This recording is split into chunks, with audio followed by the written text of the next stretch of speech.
ನಮ್ಮ ಭಾರತದ ಪಶ್ಚಿಮ ಕರಾವಳಿಯ ಗುಂಟ ಆ ಕಡೆ ಗುಜರಾತಿಂದ ಕೇರಳದವರೆಗೆ ಪಶ್ಚಿಮ ಘಟ್ಟ, ವೆಸ್ಟರ್ನ್ ಘಾಟ್ಸ್, ಸಹ್ಯಾದ್ರಿ ಘಟ್ಟಗಳು ಅಂತ ಒಂದು ಪರ್ವತ ಶ್ರೇಣಿ ಇದೆ. ಇದು ನಮ್ಮ ಹಿಮಾಲಯಕ್ಕಿಂತ ಪುರಾತನವಾದಂಥ ಪರ್ವತ ಶ್ರೇಣಿ. ಸುಮಾರು 15 ಕೋಟಿ ವರ್ಷಗಳ ಹಿಂದೆ ಆಗಿರಬಹುದು ಈ ಪರ್ವತ ಶ್ರೇಣಿ ಅಂತ ಅಂದಾಜು. ಹಿಮಾಲಯ 4-5 ಕೋಟಿ ವರ್ಷ ಹಿಂದಿಂದು. ಈ ವೆಸ್ಟರ್ನ್ ಘಾಟಿನಲ್ಲಿರುವಂಥ ಮರಗಿಡಗಳು, ಕಾಡು ಇದೆಯಲ್ಲ, ಇದಕ್ಕೆ ರೈನ್ ಫಾರೆಸ್ಟ್ ಅಂತ ಕರೀತಾರೆ. ರೈನ್ ಫಾರೆಸ್ಟ್ ಅಂತಂದ್ರೆ ಸುಮ್ಮನೆ ಬೇರೆ ಕಾಡುಗಳ ಹಾಗಲ್ಲ, ಕ್ಯಾನಪಿ ಅಂತೀವಿ. ಗಿಡಗಳ ಮೇಲಿನ ಟೊಂಗೆಗಳು ಒಂದಕ್ಕೊಂದು ಹೊತ್ಕೊಂಡು ಸೂರ್ಯನ ಬಿಸಿಲು ಕೆಳಗೆ ತಾಗದಂತಹ ಕಾಡಿಗೆ ರೈನ್ ಫಾರೆಸ್ಟ್ ಅಂತಾರೆ. ಪಶ್ಚಿಮದಿಂದ ಅಥವಾ ನಮ್ಮ ನೈಋತ್ಯ ಮನ್ಸೂನ್ ಬರ್ತದಲ್ಲ, ಪಶ್ಚಿಮದ ಕಡೆ ನೈಋತ್ಯದಿಂದ ಬರುವಂತಹ ನಮ್ಮ ಮಳೆಯ ಮನ್ಸೂನ್ ಗಾಳಿ ಸಮುದ್ರದ ಮೇಲೆ ಬಂದು ನಮ್ಮ ಕರಾವಳಿಯನ್ನ ದಾಟಿ ಪಶ್ಚಿಮ ಘಟ್ಟವನ್ನ ಹತ್ತಿ ಮೇಲೆ ಬಂದು ಮತ್ತೆ ಅರೆಮಲೆನಾಡನ್ನ ದಾಟಿ ನಮ್ಮ ಬಯಲು ಸೀಮೆಯಲ್ಲಿ ಬಂದು ಮಳೆಯನ್ನು ಹೊಯ್ತದೆ. ಎಲ್ಲ ಉದ್ದಕ್ಕೂ ಕರಾವಳಿಯಲ್ಲಿ ಹೆಚ್ಚು, ಪಶ್ಚಿಮ ಘಟ್ಟದಲ್ಲಿ ನೆಕ್ಸ್ಟ್, ಅರೆಮಲೆನಾಡಿನಲ್ಲಿ ಮತ್ತು ಸ್ವಲ್ಪ ಕಡಿಮೆ, ಹಾಗೂ ಬಯಲು ಸೀಮೆಯಲ್ಲಿ ಕಡಿಮೆ ಮಳೆ. ಈಗ ಬಹಳ ಜನಕ್ಕೆ ನಮ್ಮಲ್ಲೂ ಜಾಸ್ತಿ ಮಳೆ ಆಗಲಿ ಅಂತನ್ನುವಂಥ ಒಂದು ವಿಚಿತ್ರವಾದಂಥ ಆಸೆ ಇರ್ತದೆ. ಮಳೆ ಕಡಿಮೆ ನಮ್ಮಲ್ಲಿ ಅಂತೇಳಿ. ಬಯಲು ಸೀಮೆಯಲ್ಲಿ ಮಳೆ ಕಡಿಮೆ, ಸುಮಾರು 500, 600, 700, ಹೆಚ್ಚು ಅಂದ್ರೆ 700 ಮಿಲಿಮೀಟರ್ಗಳು ಮಳೆ. ಅದಕ್ಕೆ ಹೊಂದಿಕೊಂಡಂತ ಮಣ್ಣು, ಅದಕ್ಕೆ ಹೊಂದಂತ ಬೆಳೆ, ಯಾವಾಗ ಮಳೆ ಬರ್ತದೋ ಅದಕ್ಕೆ ಹೊಂದ್ಕೊಂಡಂತ ಬೆಳೆ ಪದ್ಧತಿ, ಅದಕ್ಕೆ ಹೊಂದ್ಕೊಂಡೇ ಆಗಿರ್ತದೆ. ಮತ್ತು ಆಹಾರ ಪದ್ಧತಿ, ಇವೆಲ್ಲದಕ್ಕೂ ಪರಸ್ಪರ ಸಂಬಂಧ ಇರುತ್ತೆ. ಕರಾವಳಿಯಲ್ಲಿ ಬೆಳೆಯುವ ಬೆಳೆ ಮಲೆನಾಡಿನಲ್ಲಿಲ್ಲ, ಮಲೆನಾಡಿಂದ ಅರೆಮಲೆನಾಡು, ಹೀಗೆ ಬದಲಾಗ್ತಾ ನೀವು ಬಯಲು ಸೀಮೆಗೆ ಬಂದ್ರೆ ಕರಾವಳಿಯಲ್ಲಿದ್ದ 3-4 ಬೆಳೆಯಿಂದ ಬಯಲು ಸೀಮೆಗೆ ಬರೋದು 30-40, ನಾನು 80 ಬೆಳೆಗಳನ್ನ ಒಂದ್ ಕಡೆಗೆ ರೆಕಾರ್ಡ್ ಮಾಡಿದ್ದೀನಿ. ಇಷ್ಟೆಲ್ಲ ಆಗುವಕ್ಕೆ ಕಾರಣ ಈ ಮಳೆಯ ಹಂಚುವಿಕೆ ಇದೆಯಲ್ಲ, ಮುಖ್ಯ ಕಾರಣವೇ ನಮ್ಮ ಪಶ್ಚಿಮ ಘಟ್ಟ. ಬಹಳ ಜನಕ್ಕೆ ನಮಗೂ ಪಶ್ಚಿಮ ಘಟ್ಟಕ್ಕೂ ಏನು ಸಂಬಂಧ ಅಂತನ್ನುವ ಏನು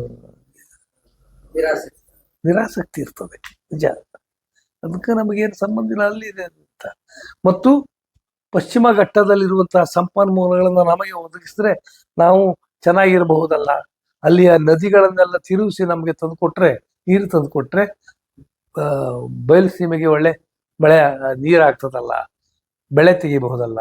ಈ ತರದ ಕಲ್ಪನೆಗಳಿದಾವೆ. ಪಶ್ಚಿಮ ಘಟ್ಟ ಬಂದು ಕಾಡು ಅಂತಂದ್ರೆ ಸಾಮಾನ್ಯವಾಗಿ ನಾವು ತಿಳ್ಕೊಳ್ಳೋದು ಮರಗಳು ಅಂತ. ಕೇವಲ ಮರಗಳಿಂದ ಕಾಡಾಗೋದಿಲ್ಲ. ಮರಗಳಿರ್ತವೆ, ಅಲ್ಲಿಯ ಮಣ್ಣಿರ್ತದೆ, ಮಣ್ಣಿನಲ್ಲಿ ಇರುವಂತಹ ಬಯೋಮಾಸ್ ಇರ್ತದೆ, ಅಲ್ಲಿಯ ಮಣ್ಣಿನಲ್ಲಿರುವ ಪೌಷ್ಟಿಕಾಂಶ ಇರ್ತದೆ, ಮಣ್ಣಿನಲ್ಲಿರುವಂತಹ ಲಕ್ಷಾಂತರ ಜೀವಾಣುಗಳಿರ್ತವೆ, ಕ್ರಿಮಿಕೀಟಗಳಿರ್ತವೆ, ಹಕ್ಕಿಗಳಿರ್ತವೆ, ಪ್ರಾಣಿಗಳಿರ್ತವೆ, ನೀರಿನ ಝರಿ ಇರ್ತದೆ, ಝರಿಗಳು ಸೇರಿ ಹಳ್ಳ ಆಗ್ತದೆ, ಹೊಳೆ ಆಗ್ತದೆ, ಸಮುದ್ರ ಸೇರ್ತದೆ, ಸಮುದ್ರಕ್ಕೆ ಫ್ರೆಶ್ ವಾಟರ್ ಹೋಗ್ತದೆ, ಸಮುದ್ರದ ನೀರು ಹೇಗಿರಬೇಕು ಹಾಗಿರ್ತದೆ. ಅದರಿಂದ ಇವೆಲ್ಲ ಪ್ರಕೃತಿಯ ಪರಸ್ಪರವಾಗಿ ಅವಲಂಬಿಸಿರುವಂಥ ಪ್ರಕೃತಿಯ ಚಕ್ರಗಳು. ಇವೆಲ್ಲವೂ ಸರಿ ಇರಬೇಕು ಅಂತಂದ್ರೆ ನಮ್ಮ ರೈನ್ ಫಾರೆಸ್ಟ್ ಆದಂಥ ವೆಸ್ಟರ್ನ್ ಘಾಟ್, ಪಶ್ಚಿಮ ಘಟ್ಟ ಚೆನ್ನಾಗಿರ್ಬೇಕು.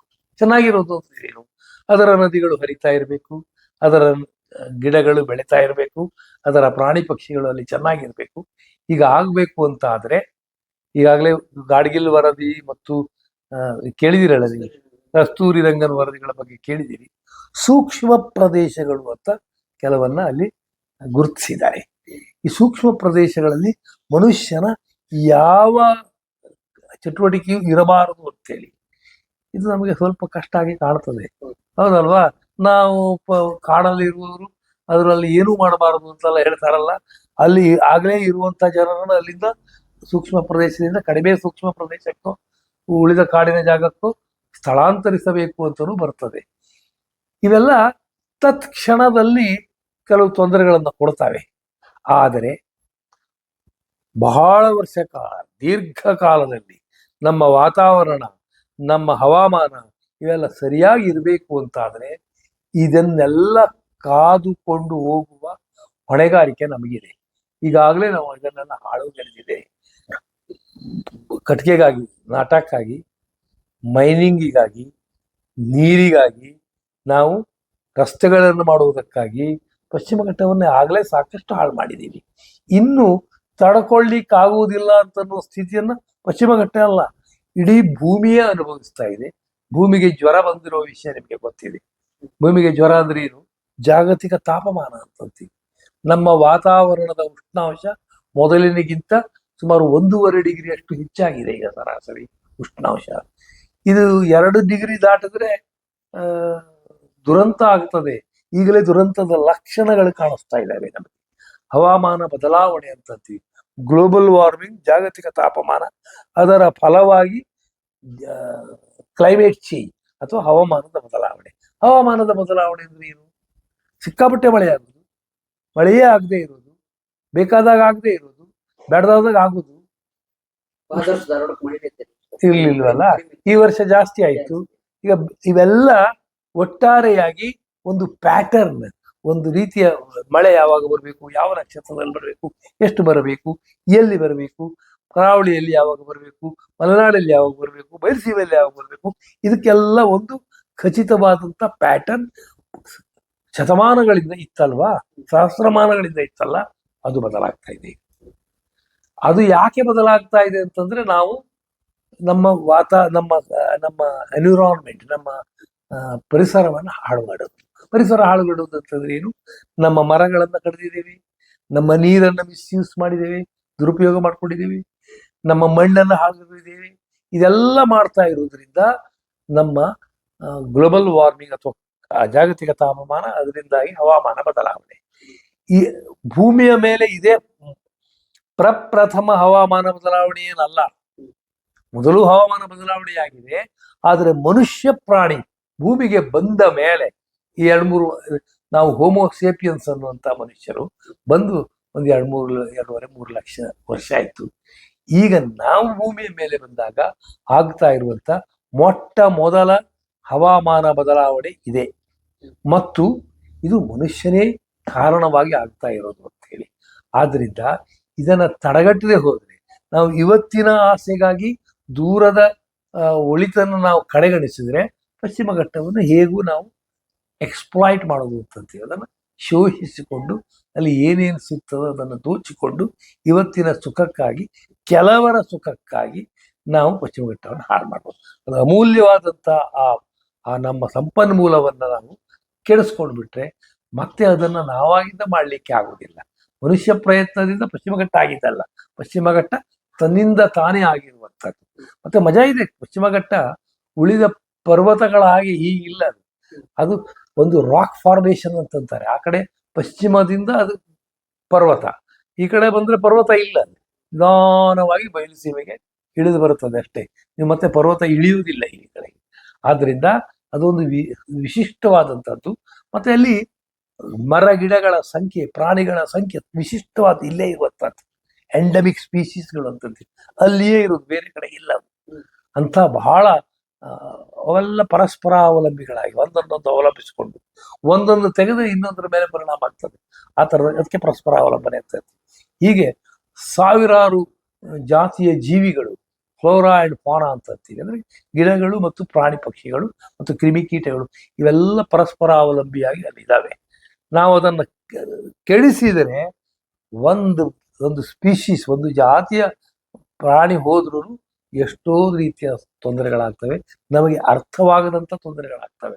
ಆದ್ದರಿಂದ ಅದನ್ನು ತುಂಬಾ ಗೌರವದಿಂದ ಅದರಷ್ಟಕ್ಕೆ ಅಲ್ಲಿಗೆ ಬಿಟ್ಟು, ಅಲ್ಲಿಯ ನದಿಗಳು ಸಮುದ್ರಕ್ಕೆ ಹರಿದು ಹೋಗ್ಬಿಟ್ರೆ ವ್ಯರ್ಥವಾಗಿ ಹೋಗುದು, ನೀರು ವ್ಯರ್ಥವಾಗ್ತದೆ ಅಂತೆಲ್ಲ ಕೆಲವರ ಕಲ್ಪನೆ ಇದೆ. ಸಮುದ್ರಕ್ಕೆ ನೀರು ಹೋಗ್ಬೇಕು, ಫ್ರೆಶ್ ವಾಟರ್ ಹೋಗ್ಬೇಕು, ಮತ್ತು ಆ ಥರದ ನೀರು ಹೋಗುವುದರಿಂದಲೇ ಸಮುದ್ರದ ನೀರು ಚೆನ್ನಾಗಿರ್ತದೆ, ಅಲ್ಲಿಯ ಅಲ್ಲಿಯ ಜೀವಿಗಳೆಲ್ಲ ಚೆನ್ನಾಗಿರ್ತವೆ. ಮತ್ತೆ ಮನುಷ್ಯರ ಆಹಾರಕ್ಕೆ ಸಮುದ್ರದಿಂದ ಬರುವ ಆಹಾರ ಬಹಳ ಮುಖ್ಯವಾದಂಥದ್ದು ಘಟಕ, ಮೀನು ಇತ್ಯಾದಿಗಳ ಮೂಲಕ ಬರುವಂಥದ್ದು. ಅದರಿಂದ ಅದು ಸಹ ಚೆನ್ನಾಗಿ ಇರಬೇಕು. ಆಮೇಲೆ ಈಗ ನೀವು ಗುಡ್ಡ ಕುಸಿತ ಇವನ್ನೆಲ್ಲ ಗಮನಿಸ್ತಾ ಇದ್ದೀರಿ. ಅವಕ್ಕೆ ಎರಡು ಕಾರಣ ಗುಡ್ಡ ಕುಸಿತಗಳಿಗೆ ನಾನು ಗಮನಿಸಿದ ಹಾಗೆ. ಒಂದು, ನಾವು ಗುಡ್ಡಗಳನ್ನೇ ಅಲ್ಲಾಡಿಸ್ತಾ ಇದ್ದೀವಿ, ಅದನ್ನೇ ಬಗೆಯ್ತಾ ಇದ್ದೀವಿ, ಅದಲ್ಲ. ಹಾಗಾಗಿ ಗಟ್ಟಿಯಾಗಿದ್ದಂತಹ ಗುಡ್ಡಗಳು ತಮ್ಮ ಶಕ್ತಿಯನ್ನ ಕಳಕೊಂಡು ಸ್ವಲ್ಪ ಮಳೆ ಬಂದ್ರೆ ಕುಸಿದು ಹೋಗುವಂತ ಸ್ಥಿತಿಗೆ ರಸ್ತೆಯ ಪಕ್ಕದಲ್ಲೆಲ್ಲ ಆಗ್ತಾ ಇರೋದು. ಇನ್ನೊಂದು, ಯಾವ ಮಷಿನ್ನು ಹೋದಲ್ಲೂ ರಸ್ತೆ ಗುಡ್ಡಗಳು ಕುಸಿತಾ ಇರುವುದನ್ನು ನಾನು ಗಮನಿಸಿದೆ. ಅಘನಾಶಿನಿ ನದಿಯ ದಡದಲ್ಲಿ ಯಾವ ಕೆಲಸಗಳು ಆ ಥರದ್ದಾಗಿಲ್ಲ, ಆದರೂ ಗುಡ್ಡ ಕುಸಿತಾ ಇದೆ ಅಂತ ಮೊನ್ನೆ ನನಗೆ ಗೊತ್ತಾಯ್ತು ವರ್ಕ್ಶಾಪ್ ಅಲ್ಲಿ. ಅದಕ್ಕೆ ಕಾರಣ ಏನು ಅಂತ ಕೇಳಿದ್ರೆ, ಮುಖ್ಯವಾಗಿ ಮಣ್ಣು, ಗುಡ್ಡದ ಮಣ್ಣು ಎಷ್ಟು ನೀರನ್ನ ಹಿಡ್ಕೊಳ್ಳಬಹುದೋ ಅದಕ್ಕಿಂತ ಹೆಚ್ಚು ಮಳೆಯಾದ ಸಂದರ್ಭ, ಅಂದ್ರೆ ಕ್ಲೈಮೇಟ್ ಚೇಂಜ್, ಹವಾಮಾನ ಬದಲಾವಣೆಯಲ್ಲಿ ಒಂದೇ ದಿವಸ ಸಿಕ್ಕಾಪಟ್ಟೆ ಮಳೆ ಆಗೋದು. ಉದಾಹರಣೆಗೆ ಅಲ್ಲಿ ನೀಲ್ಕುಂದ ಅಂತನ್ನುವಲ್ಲಿ ನೀವು ಮೊನ್ನೆ ಕೇಳಿರಬೇಕು, ಅವರು ಒಬ್ರು ಬಾಲಚಂದ್ರ ಹೆಗಡೆ ಅಂತ ಅವರು ಅಲ್ಲಿ ಮಳೆಯ ಪ್ರಮಾಣ, ಮಳೆ ಯಾವ್ಯಾವಾಗ ಆಗ್ತದೆ ಅದನ್ನೆಲ್ಲ ಬಹಳ ಸೂಕ್ಷ್ಮವಾಗಿ ರೆಕಾರ್ಡ್ ಮಾಡ್ತಾ ಇದ್ದಾರೆ. ಅಲ್ಲಿ ಸುಮಾರು 4.5 ತಿಂಗಳಿನ ಮಳೆಗಾಲದಲ್ಲಿ 120, ಅಂದ್ರೆ 4 ತಿಂಗಳು 120 ದಿನ ಮಳೆ ಬರ್ತಿತ್ತು. ಅದು ಅಲ್ಲಿ ಸರಾಸರಿ ಸುಮಾರು 3,000 ಮಿಲಿಮೀಟರ್ ಮಳೆ. ಇವತ್ತು ಕಳೆದ ವರ್ಷದ ಮಳೆಯ ದಾಖಲೆ ನೋಡಿದ್ರೆ ಕೇವಲ 120ರ ವಿರುದ್ಧ ಕೇವಲ 17 ದಿವಸ ಮಳೆ ಆಗಿದೆ. ಹಾಗಂತ ಮಳೆಯ ಪ್ರಮಾಣ ಕಡಿಮೆ ಆಗಿಲ್ಲ, ಬಹಳ ಕಡಿಮೆ ಆಗಿಲ್ಲ. 3,000 ಮಿಲಿಮೀಟರ್ ಸರಾಸರಿ 2,700 ಮಿಲಿಮೀಟರ್ ಆಗಿದೆ. ಅಂದ್ರೆ 2,000 ಮಿಲಿಮೀಟರ್ ಮಳೆ ಬರೀ 17 ದಿವಸದಲ್ಲಿ ಬಿದ್ದಿದೆ.